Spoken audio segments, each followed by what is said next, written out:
Victor Langley sat in his polished leather chair, staring at the city skyline through floor-to-ceiling windows. The world below bustled, people rushing, sirens wailing, the heartbeat of a city that never stopped. He swirled the whiskey in his glass, the amber liquid catching the dim light of his office. Another win today. Another monster set free. He wasn't stupid. He knew exactly what kind of man he had just defended. A man who had left families in ruin, who had taken innocence, who had smiled in the face of his own depravity. But Victor didn't care. It wasn't about right or wrong. It was about power, about who could twist the truth better.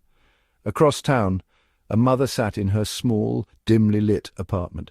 The television flickered with the news. The man who had stolen her child was free. The courtroom had failed her. No, Victor Langley had failed her. Or maybe he had succeeded. After all, wasn't this his job? She clenched her fists. Justice, they had told her.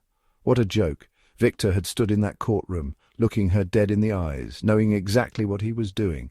He had seen her tears, heard her cries, and he still spun his web of deception. He lied for a living. He protected evil, molded it into something the world could swallow, and then cashed his check with a steady hand.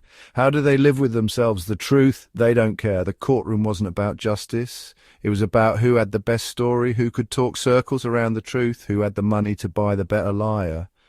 And the worst part, people like Victor didn't believe in the monsters they defended. They didn't need to, because they were the real monsters. The man he set free today, he was a disease, but Victor Langley, he was the hand that spread it, and he would do it again, because in this world evil wasn't lurking in the shadows. It was standing in the light, smiling, wearing a suit.